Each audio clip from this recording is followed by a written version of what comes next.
Subscribe करें हमारे YouTube channel को और बेल आइकन को प्रेस करें हमारे लेटेस्ट वीडियोस को देखने के लिए।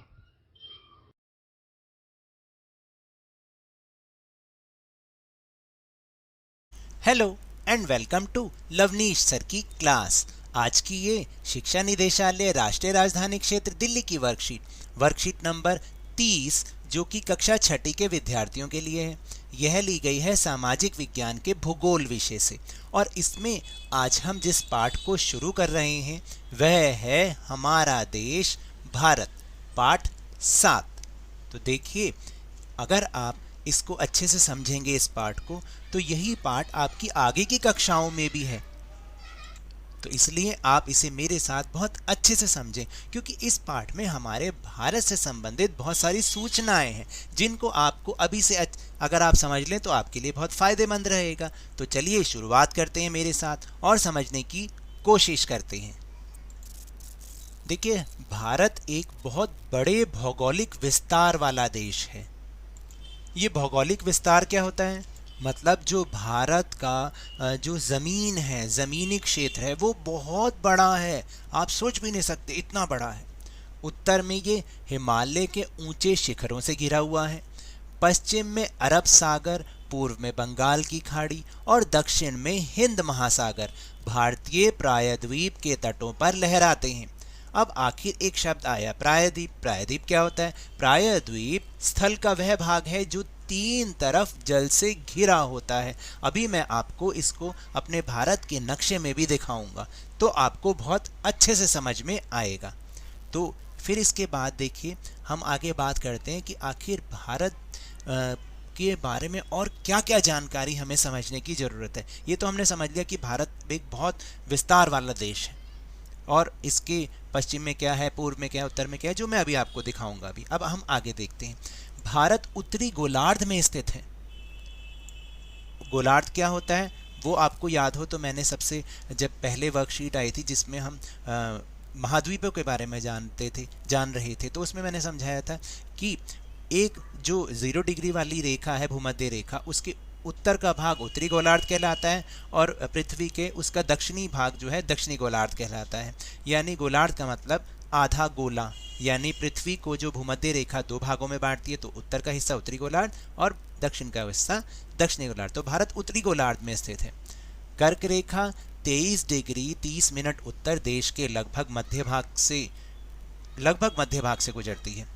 दक्षिण से उत्तर की ओर भारत की मुख्य भूमि का विस्तार 8 डिग्री 4 मिनट कहते हैं इसे। उत्तर से 37 डिग्री 6 मिनट उत्तर अक्षांशों के बीच में है।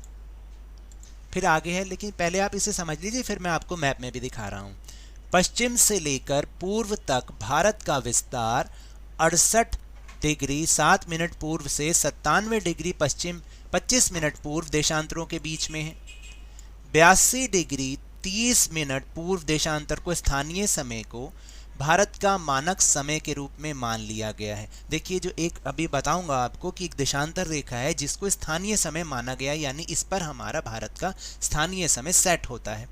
इस यामियोत्तर को भारत का मानक यामियोत्तर भी कहा जाता है। भारत का क्षेत्रफल लगभग 32.8 लाख वर्ग किलोमीटर है। अब देखा आपने कि भारत कितना बड़ा है।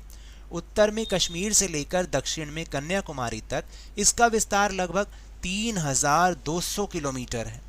पूर्व में अरुणाचल प्रदेश से लेकर पश्चिम में कच्छ तक इसका विस्तार लगभग 2900 किलोमीटर तक है। तो देखा आपने कि अब चलिए, मैं कह रहा हूँ कुछ भी नहीं हो, लेकिन आपने उत्तर से दक्षिण और पूर्व से पश्चिम में देखा कि भारत कितना बड़ा है। इतना बड़ा है कि हम उसको शायद पूरा देख भी ना पाए, इतना बड़ा भारत है। तो अब देखते हैं हम अपने नक्शे में, जरा देखें, यहाँ पर भारत का नक्शा बना रखा है। अब जो हमने पढ़ा वो हम इस नक्शे में देखते हैं। उत्तर में हिमालय पर्वत, ठीक है। फिर आपको ये भी बताया गया कि इसके पूर्व की तरफ तो बंगाल की खाड़ी और पश्चिम की तरफ अरब सागर है। इसको आप जरूर याद रखिएगा। और ये जो निचला हिस्सा है, ये जो वी आकार का हिस्सा है ना, इसको हम कहते हैं प्रायद्वीप, क्योंकि ये तीन तरफ पानी से, समुद्र से घिरा हुआ है। तो ये हिस्सा क्या हुआ? प्रायद्वीप। अब इसके बाद एक चीज़ और आपको बताई थी इसने कि इतने अक्षांश से इतने अक्षांश रेखाएं होती हैं, ये वाली रेखाएं होती हैं, इन्हें पड़ी रेखाएं भी कहते हैं, ये 180 होती हैं। तो भारत का जो विस्तार है वो 8 डिग्री 4 मिनट से 37 डिग्री 6 मिनट उत्तर तक है। ये इसका विस्तार है, यहाँ से लेकर यहाँ तक, ठीक है। और फिर हमने ये भी बताया कि इसका जो देशांतर रेखाओं में विस्तार है वो 68 से और 97 डिग्री पूर्व के देशांतरों के बीच में। और एक ये बताया था ना आपको कि 82 डिग्री ये वाली जो रेखा, ये देख रहे हैं आप, जो ये थोड़ी सी बीच में ऐसी रेखा बना रखी है, खालिस्तान छोड़ के इस तरह से जो रेखा बना रखी है, ये भारत की यामियोत्तर रेखा है। इसको हम भारत की यामियोत्तर रेखा इसलिए कहते हैं क्योंकि इस रेखा पर भारत का समय सेट होता है और हर देश का अपना एक समय होता है। तो भारत का भी जो समय है वो इस पर सेट किया गया है। इसको हम मानक यामियोत्तर रेखा भी कहते हैं। तो अब आपको समझ में आया कि किस तरीके से भारत में टाइम सेट किया जाता है। तो अब हम चलते हैं अपने प्रश्नोत्तर की ओर। तो पहला प्रश्न है कि भारतीय भूभाग का क्षेत्रफल कितना है। तो इसका बहुत आसान उत्तर है कि भारत का क्षेत्रफल 32.8 लाख वर्ग किलोमीटर है। फिर इसके बाद है उदाहरण के साथ प्रायद्वीप को परिभाषित कीजिए। तो देखिए, प्रायद्वीप स्थल का वह भाग है जो 3 तरफ जल से घिरा होता है। जैसे भारत का दक्षिणी भाग जो मैंने अभी आपको दिखाया, अभी वी आकार वाला, और वो 3 तरफ समुद्र से घिरा है, उसको हम प्रायद्वीप कहते हैं। क्या कहते हैं? प्रायद्वीप कहते हैं। और फिर इसके बाद था तीसरा प्रश्न, भारत का मानक यामियोत्तर क्या है, यानी मानक यामियोत्तर किसे कहते हैं और वो क्या है। तो 82 डिग्री 30 मिनट पूर्व देशांतर के स्थानीय समय को भारत का मानक समय के रूप में माना गया है। मानक समय मतलब जहां पर भारत का समय सेट किया गया है, निर्धारित किया गया है। इस यामियोत्तर को भारत का मानक यामियोत्तर भी कहा जाता है।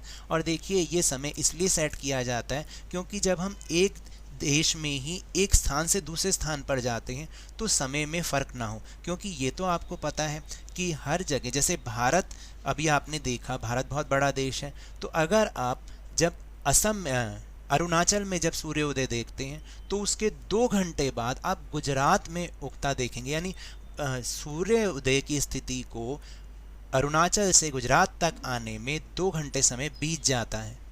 तो ऐसे में तो सारे काम उल्टे सीधे हो जाएंगे, इसलिए इस मानक समय को चुना जाता है और तभी उसको हम मानक समय कहते हैं। चाहे हम उस देश में कहीं पर भी चले जाएं, समय हमेशा एक ही रहेगा। इसके बारे में आप अगली क्लासों में जानेंगे। तो आज के लिए इतना ही। ये तो थी आज की वर्कशीट। अगर मेरे इस तरह समझाने से आपको थोड़ा सा भी समझ में आया हो तो इस चैनल को ज़्यादा से ज़्यादा सब्सक्राइब कीजिए, लाइक कीजिए और बहुत ज़्यादा शेयर भी कीजिए। और हाँ, मेरे साथ इसी तरह आसानी से वर्कशीट को समझते रहिए, लेकिन ध्यान और मन लगाकर पूरी मेहनत और लगन के साथ पढ़ते रहिए। और अगर आपको कोरोना वायरस को हराना है तो इसके लिए मास्क जरूर लगा के रखें और जब भी संभव हो, जब भी उपलब्ध हो, इसका टीकाकरण अवश्य कराएं, क्योंकि कोरोना को हराना है और ज़िंदगी को एक बार फिर से सुहाना बनाना है। इसी उम्मीद के साथ बहुत बहुत धन्यवाद।